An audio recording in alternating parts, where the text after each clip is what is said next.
Welcome to Dental Business RX. Practice success in 30 minutes or less. Thank you for calling ABC Dental.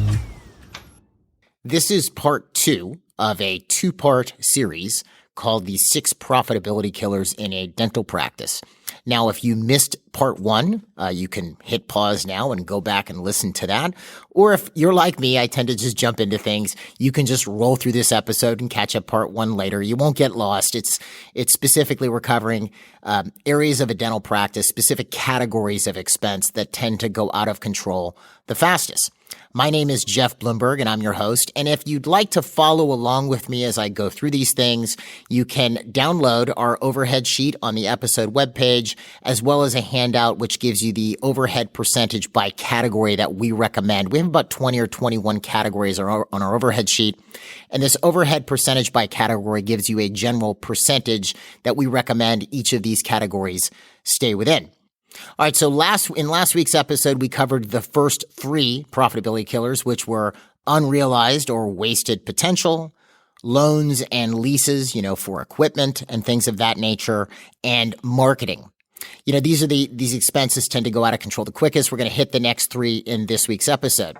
And before we get into it, I just want to mention a point because this comes up as we go through all of these. So let's say we have a situation where our rent is too high. We're paying 10% of our revenues for rent.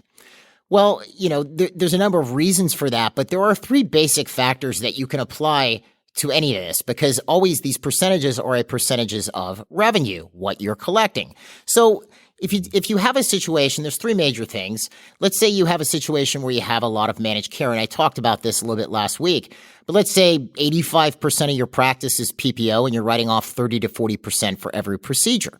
So a procedure that would normally be, $200, you're only getting $130 or $120 for.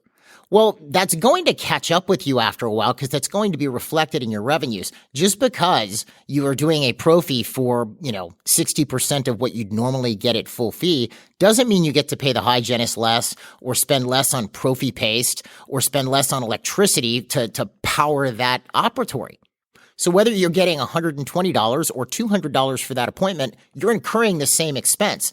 So if you have a situation where you have a lot of managed care in your practice, it's going to demolish your overhead. It's going to completely throw it off. And the usual solution for this is, let me do more volume to make up for this. Instead of doing 2 crowns at $1,400, I'll do 3 or 4 at $800 to make it up. But again, you're always incurring the same amount of expense. If you do a crown for $1,400 or you do a crown for $800, it's the same expense. I mean, there's a variable for lab fees, but I would assume you're using the same lab each time. You're not using a PPO lab because it's a PPO crown. So that is going to mess up all of these categories. If you look at that sheet, rent is 4 to 5%. Well, if you're paying 10% for your rent, that might be because you're writing off 30% of your revenue. And if you were to recover that 30%, well, then all of a sudden that rent goes back into normal range of 4 to 5%. So a lot of this, that's one major thing that will affect your overhead as a percentage in all of these categories. The next one is fees. I've done episodes on this. I've done videos on this. I've implored people to look at these things. We used to do fee increases, or we'd recommend it to our clients rather. We do our own too, of course. But we used to recommend to clients to review their fees every year and do a little bit of an increase to track inflation. And inflation back then was 2%, 1.4%. I mean, a big deal was 3%. Well, now we're rolling in at around 8.5 to 9%. And that's been going on for a bit. So, and you'll notice when prices go up, it's not that the price goes up and then comes down when inflation stops. A coffee goes from costing $1 to $1.50. It's not like the price goes back to $1. It just stays at $1.50 and doesn't go up as fast. So if you have not raised your fees in the last 2 or 3 years substantially, you're going to have a problem. And one thing you might find too, because this is an area that people tend to not really look at, is your fees may be completely out of whack and you will have no idea about this. I've had Sabri on the podcast before. We've talked about this, as well as Chris Mankhouse. And the normal fee we see a new client charging for, just various procedures in the practice usually rolls in the 30th or 40th percentile. You know, there's this idea of the 30, 40, 50th percentile. And if, let's say you're in the 50th percentile as far as fees for your zip code, what that means is half the doctors in your area charge the same or less, and half the doctors charge more. Well, you probably want to be in the 60th or 70th. So you need to do a fee review. If you have done nothing about your fees since 2019 or 20 or whatever, you need to jump on this quick. Because again, if I should be charging 20% more or even 10% more. Let's say I have an office and it's doing 80,000 and I should be charging sort of globally across the boards with all my fees an additional 10%. Well, I'm losing $8,000 or $9,000 a month in revenue. So if, again, I have a percentage that's supposed to be between 4 and 5% my rent, well, I'm doing 4 or 5% of 80,000 instead of 88, which I should be getting if my fees were normally in range. The last thing that'll mess up your collection or your overhead percentages, just as a big overall or overarching thing, is maybe your collection percentage is just poor. You don't see this a ton anymore. You will see it where a practice does a lot of insurance and maybe their insurance follow-up isn't very good, or they don't have good financial arrangements when it comes to larger treatment plans. You know, they're doing a larger treatment plan and they really haven't figured out how the patient's going to pay, and it's a bit of a surprise, and the patient then wants to go in some long payment plan, and then the practice is building up an accounts receivable of 2-3 months worth of production. I mean, your accounts receivable should really ride at no more than a month of production, probably a little less. If you're in a situation where it's more, then that's a problem. That's just a problem. I know I've already said that, but it just is. That means you're not collecting and turning over income fast enough to meet the amount of production you're doing. Because again, the amount of production you're doing is what incurs the bills, the supply bill, the lab bill, etc. So those are the three main factors that will alter your overhead percentage by category, just because it has to do with how much revenue you're collecting overall. And that sort of applies to all these categories or just overhead as a whole. Okay, so now let's roll through our last 3 profitability killers in our dental practice. What's our next one? Payroll. Now, payroll is normally going to be one of your largest expenses. Now, if you look at our overhead percentage by category, you'll see that your payroll should not exceed 22.5% of your revenue. Now, I should give you a couple qualifiers with this. That is for the United States, and that number does include payroll taxes, you know, the employer-related taxes that you're paying, the FICA, the Social Security, and the Medicare that you pay on top of whatever the employee's paycheck is. In Canada, because some of the taxes are a little bit different, what we did is we came up with the number of, it's a very exact number, 20.9%. You could say 21%.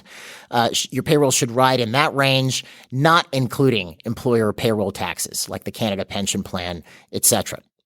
And the last qualifier about this is your payroll percentage does not include the owner doctor and does not include any associate doctors. It includes everybody else. Your office manager, your hygienist, your assistants, if you have a lab tech, anybody working in the practice other than the doctor, owner, and associates is included in this 22.5%. So the doctor, owner, and associate expenditures would make that number higher, but for the most part, the doctor, owner, and associates are earning stuff as a result of their production. So it all tends to work out in the long term. So that's the number you want to operate with, 22.5%. I will say, you know, I've looked at several thousand overhead sheets in my career. This number is normally too high. I normally see numbers like 30%, 33%, etc. And there's a little exercise you can do. I mean, the first thing you can do is take a look at what your average payroll has been for the last 4 months, which is a decent sample size. You know, subtract yourself and any associates, or if it's you and a partner, or subtract yourselves and any associates, and then get that number and look at how that compares to your overall revenues, including payroll taxes, and see if that number is at 22.5% or lower. Now, if it's higher, then you've got some problems, right? So if it's higher than 22.5%, it could be lower, and that's fine too. But the first thing you're going to want to do is take a look at, well, what should I be collecting to justify the payroll numbers that I am paying now? And this is, again, this goes back to that fee thing, because let's say, for example, you've had payroll start to go parabolic on you, and it's just jumping up because of the way the employment market has been over the last 2 or 3 years. So you've had to give raises out, but you've done nothing to increase revenues. Well, that's just eating into you as a percentage more and more. So this is something you're going to want to look at. So let's say that payroll percentage is higher than 22.5%. What would be the next thing I'd recommend that you do? I would basically take a look at what should you be collecting to justify that, all right? So how would you do that? It's a simple formula. The first thing you'd want to do is take a look at, take that number that you just calculated, that 4 months of payroll, and I want you to divide that number by 22.5. And I'll give you numbers to show you how this works out in a minute. So let's say the payroll you came up with was, $40,000. Well, you would divide that by 22.5, and then the number you come up with, you would then multiply by 100. In other words, what we're trying to find out is, I'm paying X amount in payroll. What is that 22.5% of? What should I be collecting to justify this payroll? So here's some actual numbers to give you an easy way to do it. So let's say we have Dr. Smith. Dr. Smith is collecting $100,000 a month with a payroll of $33,750. So that's 33.75%. So this is all the pay for all the employees except for Dr. Smith and if Dr. Smith has an associate. So then what does Dr. Smith do? Divides the 33,750, his monthly payroll, by 22.5. What does that come up to? $1,500. $1,500. We then multiply that $1,500 by 100, which is $150,000. You get this? So 33,750 is the payroll. We divide it by 22.5, and then we multiply it by 100. So 33,750, Dr. Smith's payroll, is 22.5% of $150,000. So what that tells us, remember Dr. Smith was collecting 100, but the number he came up with is 150,000 is what his payroll is 22.5% of. So Dr. Smith, to justify his payroll of 33,750, should be collecting $150,000, another $50,000 a month. Now, why might Dr. Smith have this problem? Why might his payroll be too high? There are 4 or 5 basic reasons behind this. Let's roll through them as well as some of the solutions. First one has to do with treatment acceptance. I talked about this at length last week. If Dr. Smith's treatment acceptance is low, that is going to affect his revenues. And as a result, his revenues are going to be down. But if the revenues go up, that doesn't necessarily affect his payroll. If more patients accept full treatment, his payroll isn't going to go up much, maybe a little bit for more assistant time or something like that.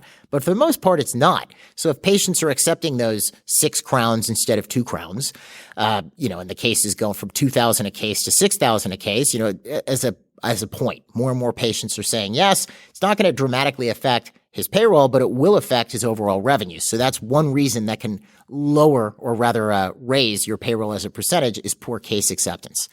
The next one is too much managed care, which we talked about earlier. That's sort of an overriding factor. Last couple are you're paying the person, not the position. You're paying the person, not the position, or you could be overpaying the person. One thing I'd recommend is you should know what the various positions in your practice should be paid. Now, part of the problem is the employment market has gotten so wacky the last year and a half. It seems like it's cooling off a little bit now, but it's gotten so wacky where you see people who were being paid, starting salaries in an area used to be $13. Now they're $18. That's a humongous raise. That doesn't happen over the course of a year or two normally. That's very odd. So the areas that you would normally check to see what should I be paying, this position, things like salary.com or other websites, I don't know if they've necessarily kept up with this drastic change in employee salaries. I just don't. I remember looking at one recently where it said in an area that hygiene pay was $39 an hour, but I know for a fact hygienists in that area, because I know several doctors in that area, are getting $45 an hour. So things like salary.com, things we used to rely upon to take a look at what should I be paying a receptionist? What's the low, median, and high salary? I don't know that they're all keeping up, right? I'm not sure. But it's something that you can at least look at for a baseline to see, am I paying this position correctly? But what tends to happen is we're paying a person, not the position. So let's say I have a receptionist, and that receptionist is really good. And the salary for a receptionist in my area, I take a look, the low salary is, $14 an hour, and the high salary is $22, and the median is, 18, right? Okay. So let's say that low is 14, 18 median, 22 high.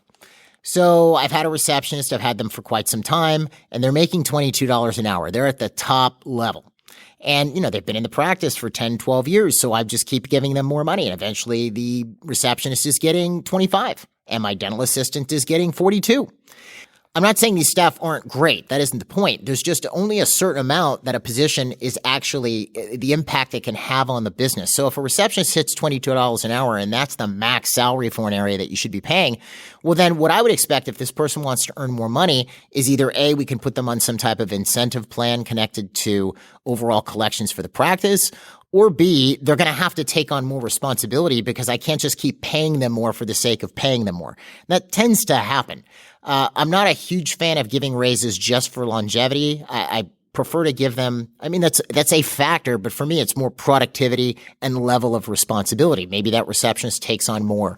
They take on more responsibility. Now they're doing scheduling and now they're doing this. I'm not saying you should mix the jobs. Maybe the idea is they'd get promoted to another job and you'd put somebody else beneath them. That's the point.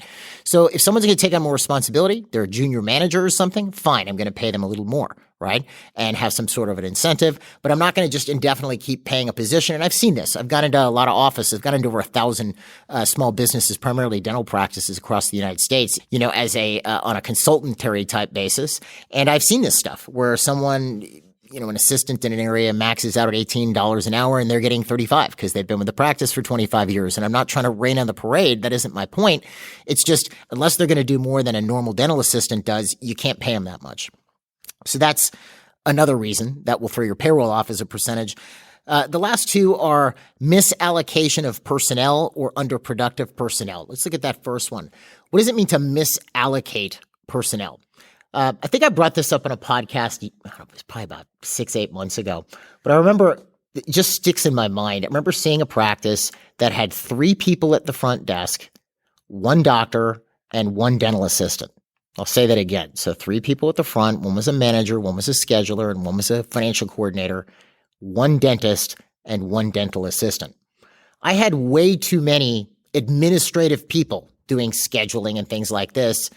I had more than I needed to keep 1 doctor and 1 assistant busy. Do you see? If I had 2 people at the front, a hygienist, a doctor, and maybe 1 or 2 dental assistants, that works out a little better. So I could be heavy at the front, light in the back. You could also have the opposite. Let's say I had a practice with, 4 dentists, 6 hygienists, and 8 dental assistants, and 1 person up front with a part-time helper. There isn't enough going on at the front to keep all of those providers busy. The person at the front probably looks stressed out of their mind. So in that case, I've misallocated the personnel. If I repurposed a couple people towards the front, maybe not the people I have there, I may have to hire and kind of thin out my providers in the back. So I have enough people at the front to keep the back busy, and I don't have too many people in the back beyond what I have at the front. Do you see? You want a nice balance there. And our last point is just non-productive personnel or underproductive personnel. I think everybody knows what I'm talking about in that regard. And, the only mistake I usually see with this is you have somebody who's just not productive and you've done whatever training you're capable of doing. This is always an area, and I've seen this happen to our clients. Once they learn about how important it is to train staff, it's almost like, a pendulum on a grandfather clock. Maybe the first time they walked in, they thought, my staff were a problem, this, that, I just need to fire them. Then they learn about the importance of staff training. Then it's, I need to train people. Yeah, I know this person's been horrible for the last 6 months and continually messes up. I just haven't trained them enough. They go too far either way. I've seen that happen. You want to sort of reside in the middle, right? In the sense of, yeah, you train people and you have to train people and you have to have systems to onboard, but let's say I'm in a situation where what I want, my ideal onboarding situation is going to take me 6 months to confront. What do I do? Just not hire people for the next 6 months? No, I put those systems together and I use whatever I have and I can to do the best I can, right? Even if it's something simple, a job description and a couple videos, I use something. This is why we have things like DDS Success, our online training platform, where we have positional training. I'll put a link for it in the description, but it's a way to help get your staff up and running quicker, as well as learn about the different positions in a dental practice so that they're more functional, right? But let's say you don't, it's going to take you 6 months to get where you're going to go. You try, you do something. You got to do something. And to get these folks up and running. And of course, as time goes on, you continue to develop these things. But regardless of the quality of your onboarding materials, you still expect anybody that you're hiring to at least do something beneficial for the practice and not need continuous help forever. There comes a point where, It's just not working. And this is where you have to be the judge of that. And I'm very leery about making judgments about that because I'm not there in your practice and looking. But if I have a staff member that I've, taught how to answer the phone and I've, role played it with them and we've done it over and over again, and maybe they made a couple mistakes at first, but 3 weeks into it, they're still messing things up and hanging up on people and whatever, then I have to sort of compare, well, how long has it taken me to train people I've trained for this position before? Let's say I've had 3 receptionists prior to this new receptionist. And I kind of, in my mind's eye, I can sort of look at this and go, okay, well, remembering I trained them. It took me about a week or 2 to get them up and running, and at least they could answer the phones. And they weren't routing me stockbroker calls while I was in the middle of a root canal or placing an implant, right? After about 2 weeks. So then you've got this new receptionist and you're into your 4th week and they're still messing up phone calls, hanging up on people, etc. It's probably not going to work because the training materials you had worked for those other 3 people. Well, okay, why is it not working for number 4? Maybe number 4 isn't a good fit for your business, you see? And especially now, I've seen, personnel are tough to find. So I'm hanging on to people that I maybe wouldn't have hung on to 3 years ago. It's a bad way of operating. So if you have somebody there who's just not productive or problematic or worse, you could have somebody who's just toxic to the other staff and creating problems for the other staff. And I warn you there to be careful. And I'll explain why in a second. Well, then you have to really evaluate, is this person like a contributing member of the team? And if they're not, you may have to make some hard decisions. Again, I can't really make a judgment on that. You have to, because you're the one on site. We can always help if you have questions. If you can always call your employment attorney if you wonder what you should or shouldn't do or how you should let somebody go. I definitely recommend that's always good to have somebody on or an employment service. But be careful about who you think is a problem personnel. I'll give you an example. Let's say I have two dental assistants and they get along real well. And I've got this one hygienist who's a production monster. Patients love them. And they generally tend to interface with the rest of the team real well. But then I find out my hygienist is getting ticked off at one of the dental assistants because they're not doing their job. They're not sterilizing instruments. They're not making sure things are flowing through sterilization correctly. Or you could apply this at the front. I have a financial coordinator and a receptionist. And the receptionist is not doing their job real well, so the financial coordinator is having to pick up the slack and answer the phone. So now I see the financial coordinator or the hygienist in the other example, they're constantly ticked off. They're cranked. And the receptionist or the dental assistant is, so-and-so is so mean to me. Well, who's the real problem there? It's the person. We're not at work to have a great time and, be friends. I'm not saying you shouldn't, but we're at work to get something done.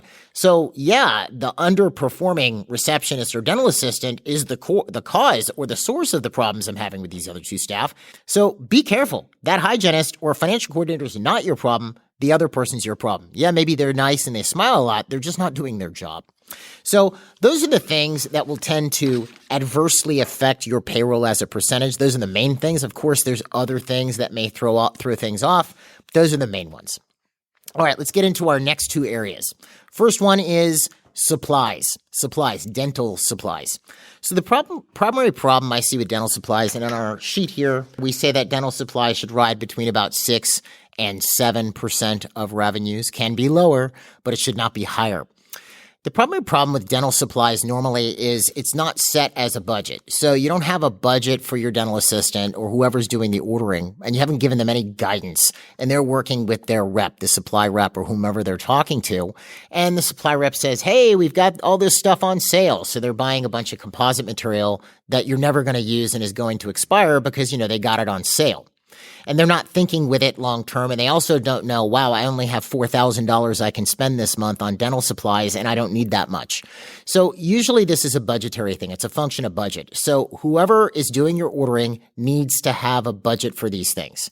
All right. They need to have a budget. Now, there are certain things that are going to make that budget flex a bit. If we're considering that implants are a part of dental supplies, for example, that's going to is what's going to mess things up. But let's just start with the basic here. Let's say we take whoever's doing our ordering. Let's say it's our lead assistant and we go, okay, let's take a look at what we've been spending on supplies. And let's say we're happy with how the ordering has been going. We haven't been running out of things.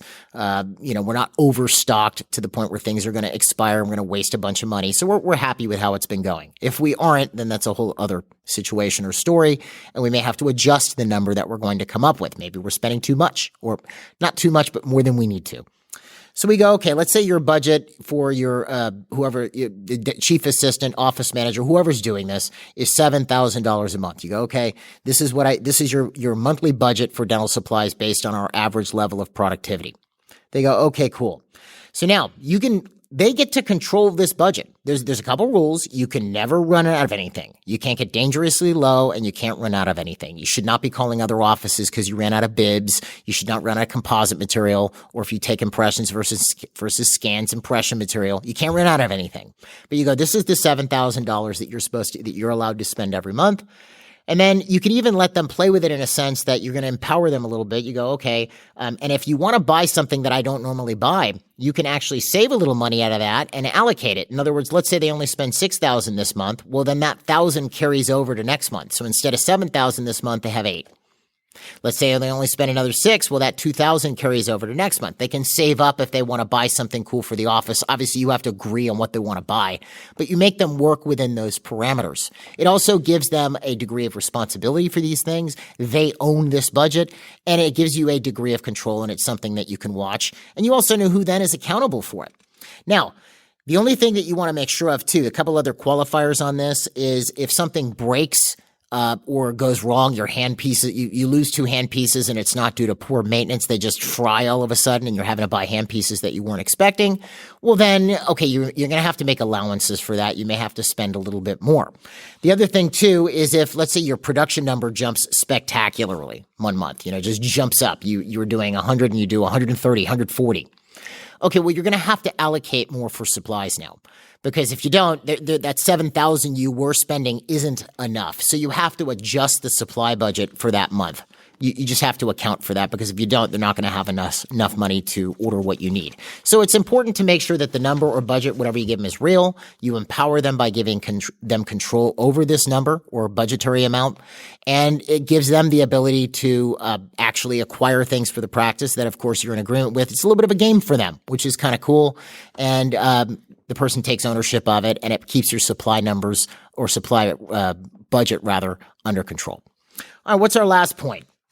Last overhead or profitability killer is lab bills. Now, this has, I would say, over the last 10, 12 years, lab expenses as a rule have gone down. The amount doctors are paying per unit for a crown or veneer, this, that, the other, has gotten cheaper. And obviously, there's a wide variance depending on the lab that you're working with.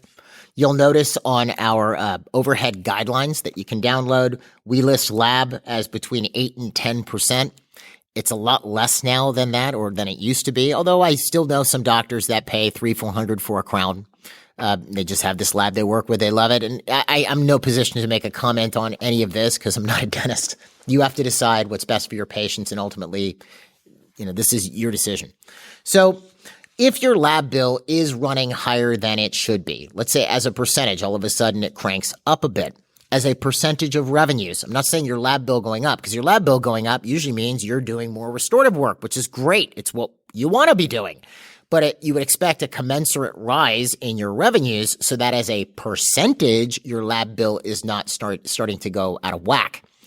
So if your lab bill is going up, but your revenues are not, or your lab bill is high or higher as an average of your revenues, then there's a couple reasons for this. There's actually 2 that we found most often. Number 1, you're a prosthodontist specializing as a prosthodontist.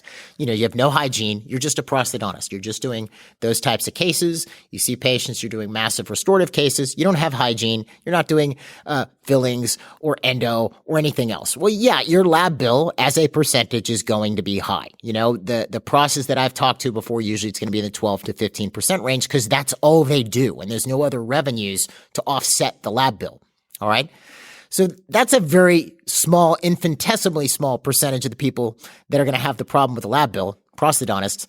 The usual reason a lab bill is high, other than the normal, you're doing a lot of managed care, etc., is you have areas of your practice that are actually underperforming. So let me explain this. Let me give you a scenario. So let's say you have a practice. It's doing $1 million a year, and the doctor is very productive. Let's say it's doing $85,000 a month. It's a little over $1 million a year. All right, 5 chairs, 3,000 charts. Doc is producing, of this $85,000 a month, the doc is doing 70.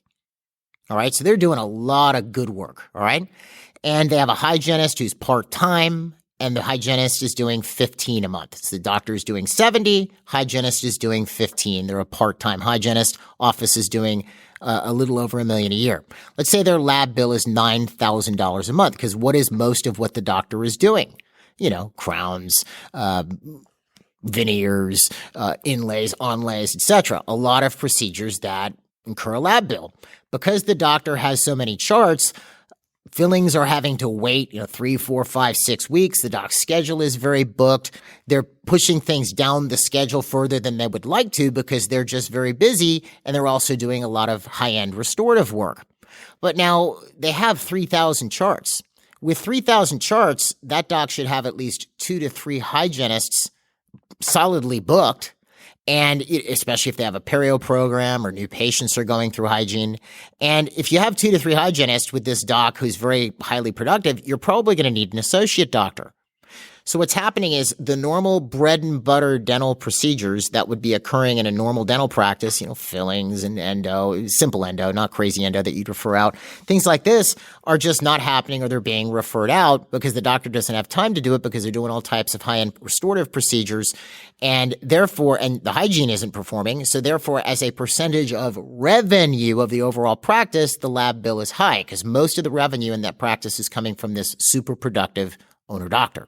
You guys tracking with this? So now, if I were to take this office that's got 3,000 charts and the doc's doing 70 and the hygiene's doing 15 and actually make it realize its potential with just what it already has, I could probably get 2 to 3 hygienists in there, at least doing 50 a month. We'd need an associate at that point who, let's say the associate does 30. They do 30. They're doing a bunch of fillings and simple stuff, right? Single crowns, etc. Associate's doing 30. Now remember, our doctor owner was doing 70 before. But remember, this doctor's schedule was super booked because they were having to do everything. Well, now I've got an associate who has opened up this owner doctor's schedule. I've also got more patient flow coming in via hygiene, so the owner doctor is exposed to more patients who need work. So what this will look like after you do this, just as an idea, is I've got my hygienist doing 50, my associate, let's say, doing 30. They should be doing more, but heck, let's just say they're doing 30. The owner doctor's production is actually going to go up from 70 to probably about 90 because their schedule is freed up to do bigger restorative cases. So now instead of a practice producing or collecting rather 85, it's collecting 170. Now what happened to my lab bill? Well, my lab bill was $9,000. All right. My lab bill is probably only going to go up to about $12,000. The doctor went from doing 70 to 90. That's what's incurring the lab bill. Maybe there's a couple crowns from the associate doc. So as a percentage of revenues, my lab bill goes from 9,000 at 85, which is 10% or 10.5, and maybe goes to 12, which is at 170,000 in collections or production. We're now at 7%. Do you get the idea? So if you are underperforming in other areas as a whole, it will affect this as a percentage. All right, so those 6 things that I've covered in the last 2 episodes. Those are the areas, as I mentioned, they tend to go out of control the quickest. They're also the areas, if you do something about them, which can have the biggest and quickest impact on profitability. So I would definitely recommend that you take a look at, what you can do to improve on these things, especially, in times of economic uncertainty, which we have now. We don't know if we're in a recession or not in a recession. It's kind of an interesting state of affairs, right? We definitely have a slowdown in economic activity in certain areas. This is where you want to really pay some attention to this to make sure you're maximizing revenue and you're not wasting money. So last couple things I'll leave you with is you might want to take things like, because we're rating supplies and lab as a percentage, you should do the same thing with marketing when you budget it. So for example, let's say I'm budgeting my marketing at, let's say 7% of revenues. I'm in a growth phase and I'm doing $100,000 a month. So I'm spending $7,000 on marketing. Well, I would want that marketing budget to grow with me. If my marketing's working and I'm spending $7,000 doing $100,000 a month, well, then I would expect that to drive me up to 120, 130, 140. You see, it's going to drive my revenues up. Well, then I would have my marketing budget grow at the same time, stay at that 7%, for example. So if I'm now doing 130, my marketing budget goes up to a little over $10,000, which would then get me to doing 150. Do you see? You can have the amount you're spending grow with you as you grow so that you can continue to fuel expansion. And if you're at a point where you go, okay, I'm going to stabilize here a little bit. I'm going to turn that percentage down to 5 now. As we sort of roll, I've hit 200 and I'm happy. Well, that's fine. But you want to pay attention to this. Last point is, I've been asked this and I figured I'd just address it here. How often should you review your overhead? I would say minimally once a quarter. You should be looking at your finances regularly, meaning every week. But I'd say once a quarter, you're really reviewing your overhead to make sure nothing's gone completely out of whack. Or if you've been through a period of inordinate production or rapid growth, you're going to want to review your overhead maybe monthly. I would also review my overhead if I add a larger expense. Let's say I start with a new big piece of equipment, or I've hired a couple employees. And obviously, even as part of the hiring process, I'm going to want to look, if I'm hiring a new person or adding personnel, how is this going to impact my overhead? All right, folks, I was worried how overhead would translate as part of a podcast. I hope this was okay. You can let me know in the on the episode webpage in the feedback section. Otherwise, don't forget I have the downloads for you if you want to check out the overhead sheet, which is a really cool overhead sheet. We love it. It's very thorough and complete. You can also look at the overhead percentage by category. Last thing I'll mention is if you want to get control of this right now or improve in this area, we are offering a free overhead and profitability coaching session. If you want to take advantage of that, I'll leave the link for that on the episode webpage as well. All right, folks, that's all I have for you this week. If you have any questions about MGE, you can visit us at mgeonline.com. You could also call us at 800-640-1140. Have a great week, and I'll talk to you at the next episode.